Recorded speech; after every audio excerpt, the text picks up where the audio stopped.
Paniniwala naman ng palasyo na hindi kaya ng BIFF na maglunsad ang pag-atake laban kay Pangulong Duterte.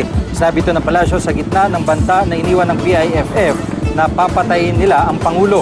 Nakasulat ang banta sa mga pader ng Malagakit Elementary School sa Pigkawayan, North Cotabato na inatake nila nitong Miyerkules. Sa Mindanao Hour sa Davao City, sinabi ni Presidential Spokesperson Ernesto Abella na isang isolated group ang BIFF na kulang daw sa suporta mula sa mga lokal na residente.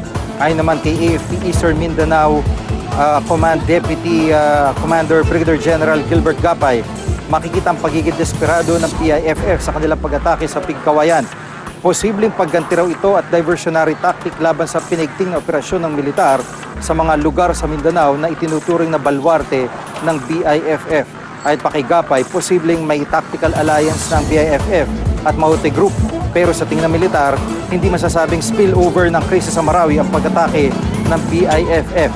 Kinundi na naman ni Cotabato Archbishop Orlando Cardinal Quevedo ang paninira ng BIFF sa isang simbahan sa Barangay Malagakit sa Pigkawayan. Ang mga krus at imahe ng mga santo sa naturang simbahan ay pinagpuputol at pinagbabasag ng BIFF. Nananawagan din si Quevedo sa mga Katoliko na ibalik ang pagiging sagrado ng mga simbahan at ipagdasal ang kapayapaan at pagkakaisa sa pagitan ng iba't ibang pananampalataya.